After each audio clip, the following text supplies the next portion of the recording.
Hello guys, welcome back to the channel. So today we are going to talk about our income tax deduction 80DD. So आज हम 80DD की deduction के बारे में बात करने जा रहे हैं. वीडियो को शुरू करने से पहले आपसे एक हम्बल रिक्वेस्ट है, प्लीज चैनल को सब्सक्राइब जरूर कर दो एंड वीडियो को लाइक करना और कमेंट करके बताना कि आपको इस वीडियो में कोई प्रॉब्लम तो नहीं है. तो let's start.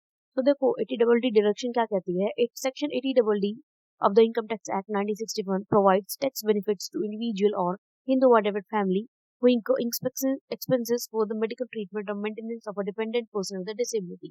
So section 80DD कहता है कि इनकम टैक्स एक्ट 1961 के अंडर कोई भी इंडिविजुअल, कोई भी हिंदू अनडिवाइडेड फैमिली अगर एक डिसेबल्ड पर्सन का खर्चा उठा रही है मेडिकल ट्रीटमेंट का या उसके मेंटेनेंस का, तो उसे डिडक्शन मिलेगी. ठीक है, आई रिपीट, अगर कोई भी इंसान किसी भी पर्सन का जो कि डिसेबल है उसका खर्चा उठा रही है मेडिकल ट्रीटमेंट का या मेंटेनेंस का, तो उसे टैक्स बेनिफिट मिलेंगे. तो उसकी एलिजिबिलिटी क्या होगी? Who can claim? इस सेक्शन के अंडर कौन डिडक्शन को क्लेम कर सकता है? कोई भी इंडिविजुअल और कोई भी हिंदू अनडिवाइडेड फैमिली जो कि रेजिडेंट है इंडिया की, इसको क्लेम कर सकती है. डिपेंडेंट पर्सन कौन होगा? इंक्लूड स्पाउस, इंडिविजुअल की स्पाउस मतलब हस्बैंड या वाइफ.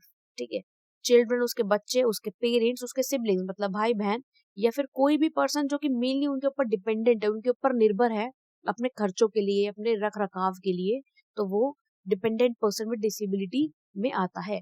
हिंदू अनडिवाइडेड फैमिली की अगर हम बात करते हैं तो कोई भी मेंबर होगा अपनी फैमिली का, वो इसके अंडर आएगा. डिसेबिलिटी क्राइटेरिया क्या है कि dependent person should have at least 40% disability, की डिपेंडेंट पर्सन के अंडर 40% डिसेबिलिटी होनी ही होनी चाहिए. ठीक है, और किसके, कौन से एक्ट के अंडर? हमारे एक्ट 1995. ठीक है, पर्सन विद डिसेबिलिटीज एक्ट 1995 के अंडर एक इंसान में 40% डिसेबिलिटीज होनी ही चाहिए, तभी जाके वो डिसेबिलिटी क्राइटेरिया को फुलफिल करता है. अब डिसेबिलिटीज किस तरह की डिसेबिलिटीज?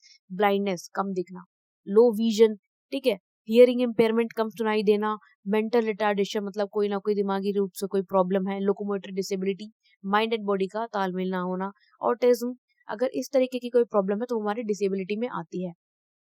नेक्स्ट टॉपिक हमारा आता है डिडक्शन का अमाउंट कितना होगा. तो अगर डिपेंडेंट पर्सन 40 से 80% डिसेबल है तो उसको 75,000 का जो है टैक्स बेनिफिट मिलेगा.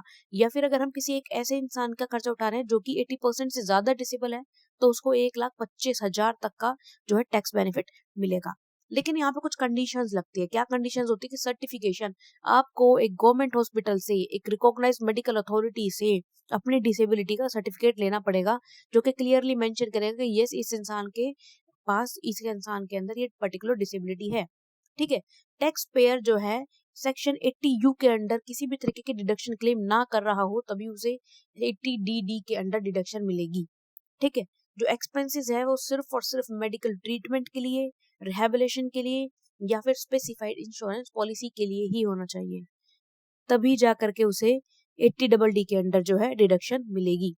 ठीक है, सो नेक्स्ट इज कौन कौन से डॉक्यूमेंट रिक्वायर्ड होते हैं. हमारे पास सर्टिफिकेशन होना चाहिए गवर्नमेंट हॉस्पिटल से, एक वैलिड मेडिकल अथॉरिटी से, और हमारे पास इंश्योरेंस प्रीमियम की रिसीप्ट होनी चाहिए कि हाँ, हम इतना इंश्योरेंस प्रीमियम इसके लिए पे कर रहे हैं. लेकिन यहाँ पर हमें एक्चुअल मेडिकल बिल्स को सबमिट करने की कोई रिक्वायरमेंट नहीं है. हम कॉपीज जो है सबमिट कर सकते हैं प्रूफ के तौर पर. लेकिन यहाँ पर एक चीज और है कि डिडक्शन जो है फिक्स्ड है. आपका खर्चा चाहे कितना ही हो रहा हो, लेकिन डिडक्शन आपको या तो 75,000 मिलेगी या 1,25,000 मिलेगी, मतलब उसके अंडर मिलेगी.